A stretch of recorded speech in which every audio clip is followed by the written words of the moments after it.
नवरात्रि का उपवास और भूखी सास। सास ने पकड़ ली थी नवरात्रि के उपवास रखने की जिद।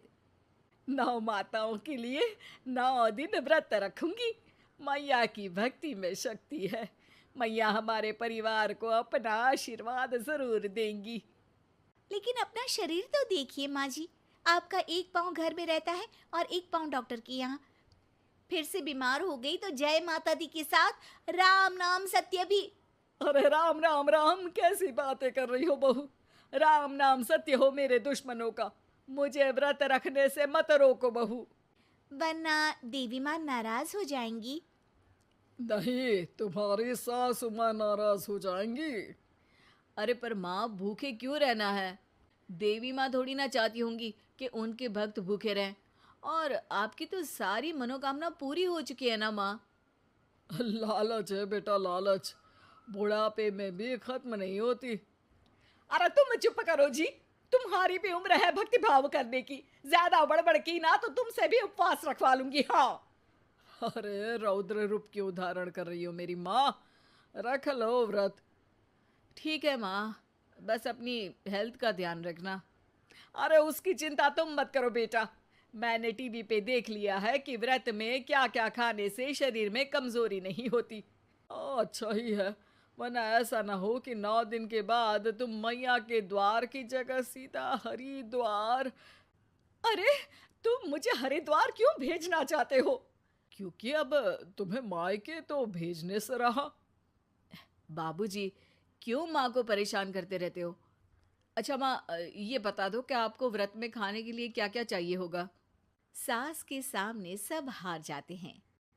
माँ के कहे सामान को बेटा लेकर आता है। नवरात्रि का पहला दिन है। नाश्ता कर लो, स्वस्थ रहो, मस्त रहो। मेरा व्रत से ध्यान भंग मत करो। अच्छा ठीक है ठीक है।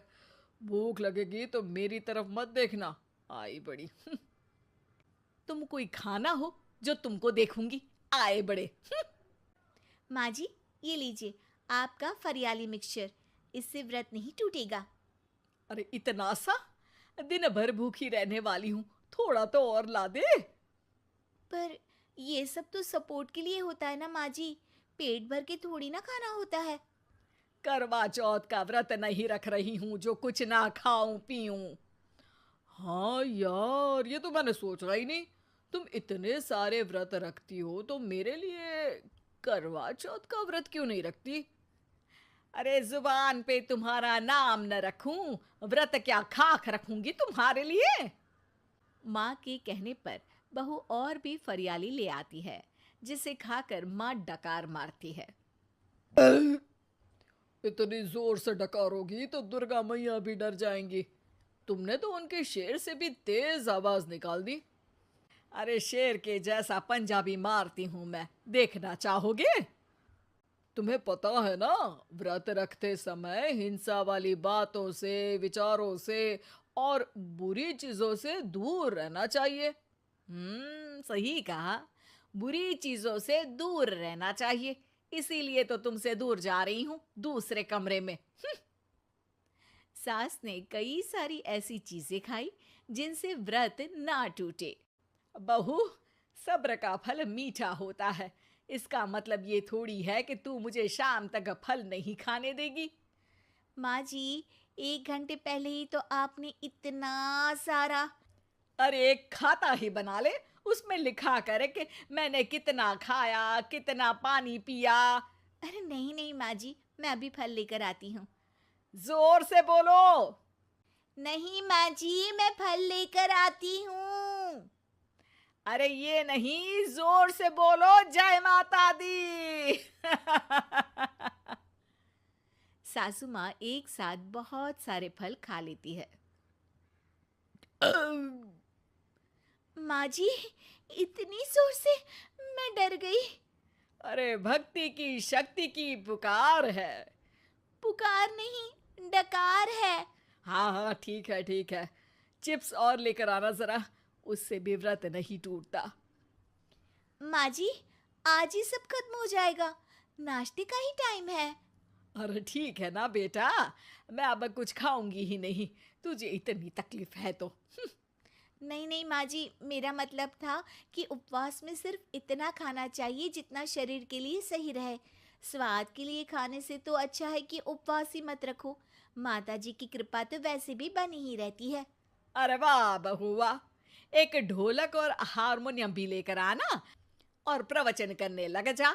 श्री श्री 108 बहु ईश्वरी माता। माँ जी, मैं आपके लिए चिप्स लेकर आती हूँ। बहू की सही सलाह को भी सास नजरअंदाज कर देती है। थोड़ी देर में बहू सास को चिप्स लाकर दे देती है। आलू की चिप्स, आहा मजा आ गया। आलू किसी भी सब्जी में चला जाता है। आलू पनीर, आलू पालक, आलू टमाटर, आलू भिंडी और तो और पराठे में भी चला जाता है। वैसे ही इंसान को भी हर स्थिति में आलू जैसा होना चाहिए। थोड़ी देर में वहां ससुर जी आते हैं। क्या चिप्स खा रही हो? अरे नहीं जी, दिख तो चिप्स ही रही है। अरे तो पूछ क्यों रहे हो? अरे गुस्सा क्यों हो रही हो?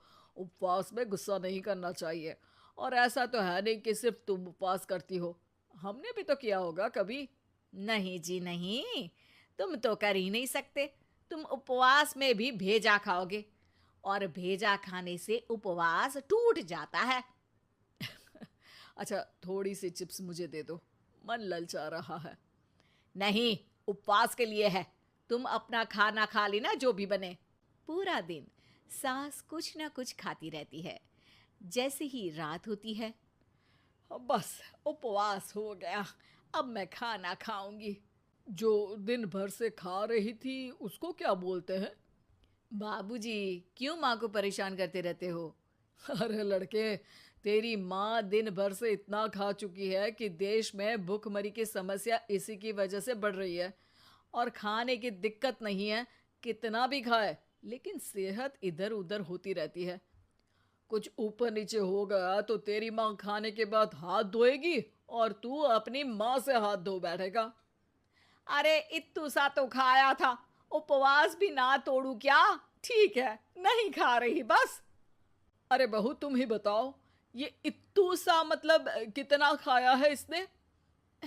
ना जी ना, मैं कुछ नहीं बोलूंगी। खाना दे रहे हो या नहीं, या 9 दिन बिना जल के उपवास रख लूं?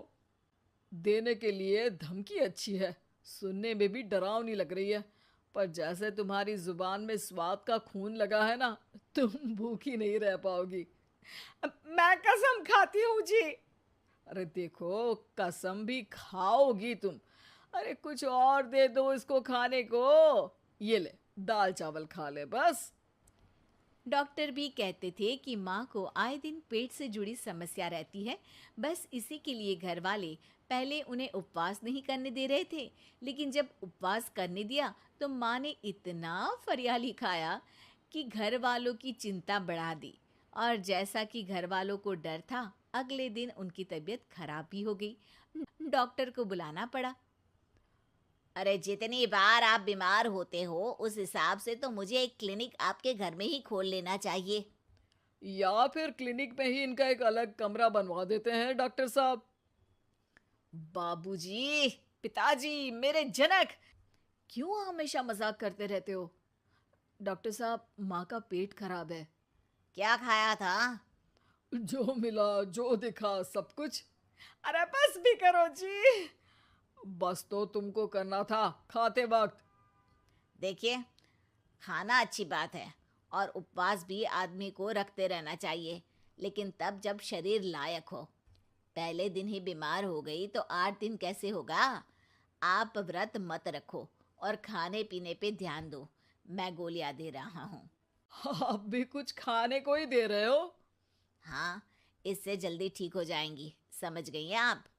अब तो ठीक ही होना है ना मुझे। जोर से बोलो। जय माता दी। जय माता दी। जय माता दी।